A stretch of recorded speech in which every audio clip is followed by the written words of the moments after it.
कार्यक्रम सियासी चर्चा। देखिए, आज चिराग पासवान के बेहद ही करीबी हुलास पांडे के कई ठिकानों पर ईडी ने छापेमारी की है। ये बिहार विधानसभा चुनाव के पहले चिराग पासवान के करीबी के यहाँ ईडी का जाना बहुत कुछ बयां कर रहा है।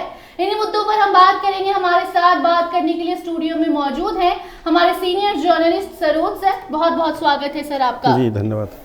बिहार की राजनीति में एक नया मोड़ आया है। अचानक ही चिराग पासवान के बेहद ही करीबी कहे जाने वाले हुलास पांडे के ठिकानों पर ईडी ने छापेमारी की है। क्या दर्शाता है ये?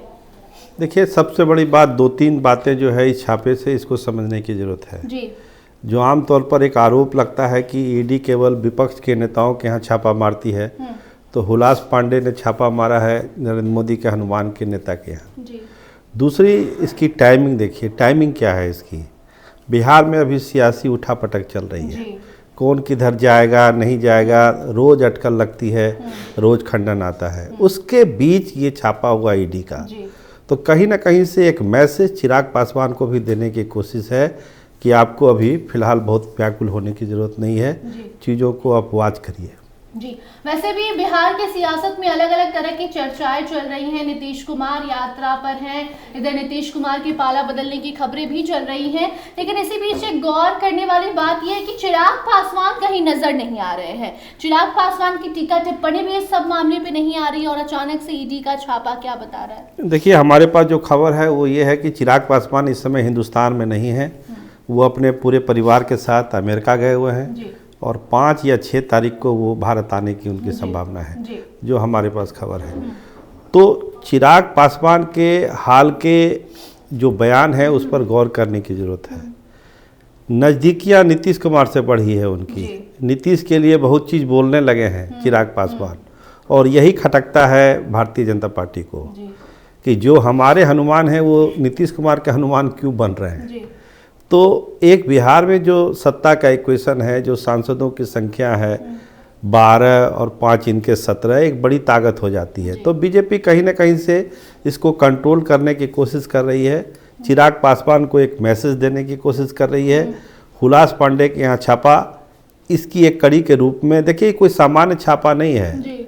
ये जो छापा है इसके सियासी मतलब हैं और इसी पटना में, बैंगलोर में, दोनों जगह छापेमारी। हाँ, 2-3 ठिकानों पर छापे हो रहे हैं। खैर वो तो ईडी का अपना काम है, लेकिन इसका अगर आप पॉलिटिकल ट्रांसलेशन करिएगा तो कहीं ना कहीं से ये चिराग पासवान के लिए एक मैसेज है कि आपको करना क्या है बिहार विधानसभा के चुनाव में, क्या कहना है, क्या करना है। ये सारी चीज़ों को अब चिराग पासवान को नए सिरे से सोचना होगा।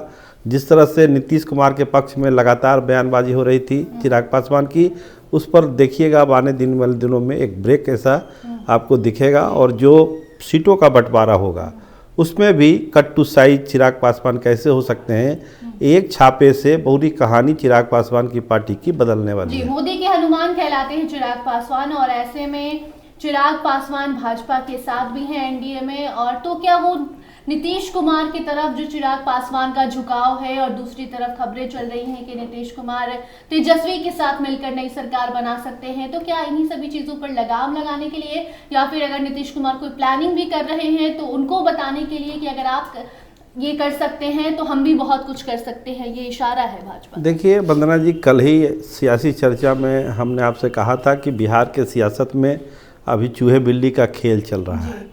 बयान देके बयान से पलटना, एक दबाव बनाना, अगला आदमी कंट्रोल में रहे इसकी बात करना। तो इस छापे को भी आप उसी रूप में देखिए। ईडी का तो जो अपना विभागीय काम है वो करेगा, लेकिन इसको राजनीतिक नज़रिए से अगर समझने की अगर आप कोशिश करिएगा तो आपको सीधा चीज़ दिखाई पड़ेगा कि कहीं ना कहीं से चिराग पासवान के पैरों में बंधन डालने की ये कोशिश है। वो जिस तरह से अब खुल के बैटिंग करने लगे थे नीतीश कुमार के लिए, उस पर एक रोक की कोशिश है। और बीजेपी चाहती है कि चिराग उनके लिए बैटिंग करे, ना कि नीतीश कुमार के लिए बैटिंग करे। तो क्या इसके साथ साथ और भी जो गठबंधन में नेतागण हैं उनको भी संभल कर चलने की जरूरत आन पड़ी है? क्योंकि कहा जाता है कि जो एनडीए में जाता है, जो भाजपा के साथ मिल जाता है, उसके दरवाजे पर कभी ईडी नहीं जाती। ना, ईडी तो चली गई ना हुलास पांडे के घर पर। तो वो तो कहने सुनने वाली बात है, लेकिन सबसे बड़ी बात यही है कि जो रेड की टाइमिंग है और रेड का जो इसका पॉलिटिकल भावार्थ है वो क्लियर कट है कि चिराग पासवान को कंट्रोल में रहना पड़ेगा बिहार विधानसभा के चुनाव में, नहीं तो आगे बहुत सारी चीज़ें हो सकती है। और ये मैसेज ज़रूर पटना से अमेरिका तक गया होगा, जहाँ चिराग पासवान अभी हैं परिवार के साथ। 25 तारीख को ही वो चले गए थे, जो खबर है। अब जब वो लौटेंगे तो उनको और तस्वीर साफ नज़र आएगी। लेकिन फिलहाल इस छापे के बाद पार्टी के अंदर एक चर्चा ज़रूर है कि क्या जो एनडीए के पार्टनर हैं, जो इसका सवाल आप उठा रही हैं, उनके घर भी इस तरह की चीज़ें हो सकती है, ये उनको थोड़ा सा अजीब लग रहा है। जी, इसका असर आने वाले विधानसभा चुनाव पर भी पड़ सकता है? एकदम पड़ेगा, एकदम पड़ेगा। इसका असर यही पड़ेगा कि जो ज़्यादा सीटों की मांग सहयोगी दल करने वाले हैं, जो प्रस्तावित है, उनको लगेगा कि नहीं, थोड़ा सा कंट्रोल में ही रहने में भलाई है। जी, बहुत बहुत धन्यवाद सर। जी, बहुत शुक्रिया। जो भी दर्शक देख रहे हैं, आपको हम बता दें कि आज सुबह से ही ईडी ने हुलास पांडे के सभी ठिकानों पर छापेमारी शुरू कर दी। लगातार तस्वीरें भी सामने आई, स्क्रीन पर भी आपको वो तस्वीरें हमने दिखाई। और अब चिराग पासवान के करीबी कहलाते हैं हुलास पांडे, और इसीलिए सवाल उठ रहे हैं कि जब हुलास पांडे जो जिसके करीबी हैं वो हैं चिराग पासवान, और चिराग पासवान मोदी के कहलाते हैं हनुमान, और ऐसे में जब चिराग पासवान के करीबी के पास ईडी पहुंच सकती है तो ये बहुत कुछ बताता है कि आने वाले विधानसभा चुनाव के पहले बहुत कुछ बिहार में बदलने वाला है। बाकी अब आगे इससे जुड़ी कोई भी नई अपडेट सामने आएगी तो उसे आप तक जरूर पहुंचाएंगे। आप इस मुद्दे पर क्या कुछ कहना चाहते हैं, अपनी प्रतिक्रिया कमेंट सेक्शन में जरूर बताइए, और अन्य अपडेट्स के लिए बने रहिए स्टार टीवी बिहार के साथ। धन्यवाद।